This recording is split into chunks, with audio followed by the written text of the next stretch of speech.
Hey everybody, it's Phil Bruce here, and in today's video we're going to talk about why rest days are important. What is a rest day, and also does it mean that you don't do any exercise at all? So we're going to start with why have a rest day.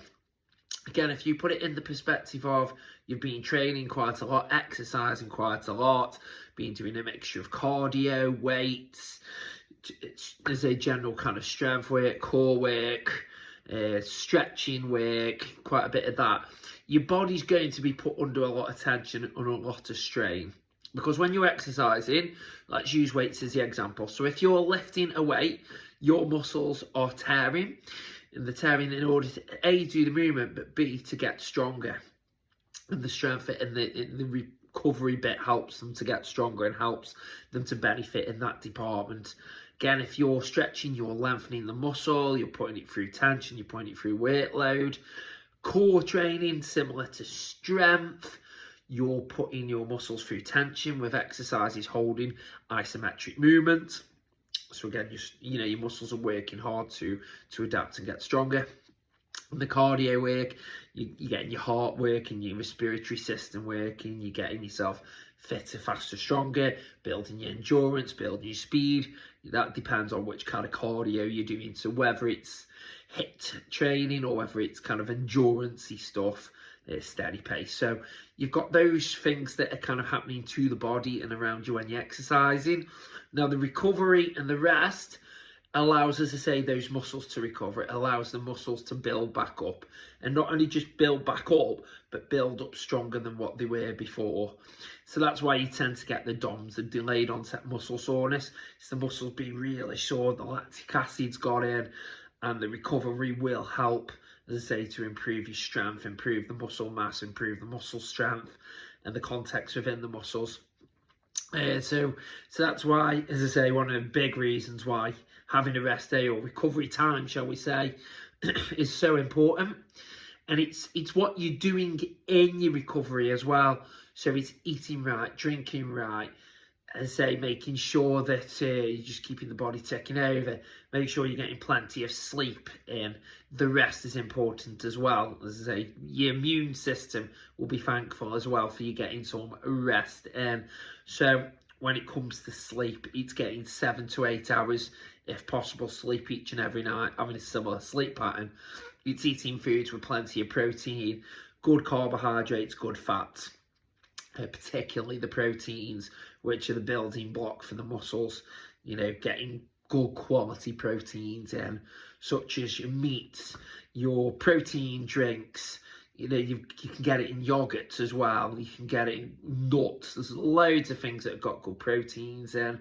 It's just making sure you're having plenty each day. So you're looking, if you're trying to build on muscle mass, probably 1 to 1.5 grams per pound of body weight is tending what you're looking on for when it comes to protein, the amounts that you need, and as I say, to build up the muscles and get stronger from that. Again, what rest days are good for as well is the mental side. So if you're training a lot and you're tired, you're using a lot of energy, sometimes you get to that point where you mentally feel drained, you mentally feel knackered, you mentally feel like you need a break from it, you need to recover on that side of things. So by having kind of rest days, recovery days, you're allowing your mind to relax as well. You're allowing your mind to recharge as well as the body.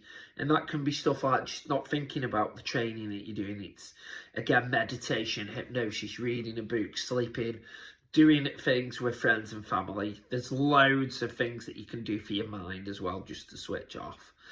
But again, it's that then thing of, when you do have a rest day, your recovery day, is it a case of doing nothing? Well, there used to be the belief of that. There used to be the belief if you just literally stay in bed, or you're on the settee, or do minimal stuff each and every time you have a recovery day. But again, that doesn't really help with the blood flow to the muscles. It doesn't really help to get rid of all the stiffness and the soreness of the muscles. So what kind of works and what kind of is seen to be a good thing to do is, on those recovery days, is to do nice slow things just to keep the muscles ticking, just to get the blood flow going as well, which is a good, having the blood flow going around the body will help to reduce and get rid of the DOMS. It'll help you recover and it'll help you growth. So it could be examples being go for a nice walk, go for a half hour walk, whatever you feel like. Just keep the legs going, keep the muscles moving. It could be, if you did want to do a gym exercise, it could be doing body weight stuff, or it could be doing weights but at a much lighter weight. You could be doing it at a slower tempo. You could be doing it with more recovery time, less sets, less reps. So if you do want to do it, but again, you're really focusing on the fact that it's not training, it's more recovery. So you're looking at how you can help the recovery in that sense. If you do want to go swimming, that's a good all body one as well. Again, just like to do steady state, nice and slow, whether that be front crawl, breaststroke or backstroke. Or you could do some core exercises in the water. So you might go walk in the water, might do some lunges, some squats, some rotation, side rotations, calf raises, whatever it is. Obviously make sure it's not too deep or you'll drown, and that's not a good thing to do. But try and make sure you're getting it nice and slow and steady, and listening to your body on that, and really allowing yourself to recover and getting the most of it. Now, is it 1 day recovery you need and rest day, or is it 2? Is it a week? For example, I think it depends on how your training's going and what your body's saying. So let's give the example of weightlifting. If I'm lifting really heavy for 6-8 weeks, my body might be starting to get little twinges, little injuries, little knocks. My performance on the weight might not be as strong because my body's feeling fatigued. You know, I might not be able to lift as much or with as good a form technique or as many reps as sets and things like that. So then it'll be reducing the weights and it'll be seeing how that goes. So if I have a day or two where I do that and I come back to do my weights and I feel fresher, then I'll go back to my normal training. But if I feel like I'm still tired from it, I'll probably increase the rest time a little bit more. I'll probably do it for a week and then come back. And it's a case of listening to that body, especially if you've got an injury or a knock. It's really important to allow the injury to recover, the inflammation to go, for the injured area to recover, rather than pushing yourself through it and hurting yourself even more and being out for longer.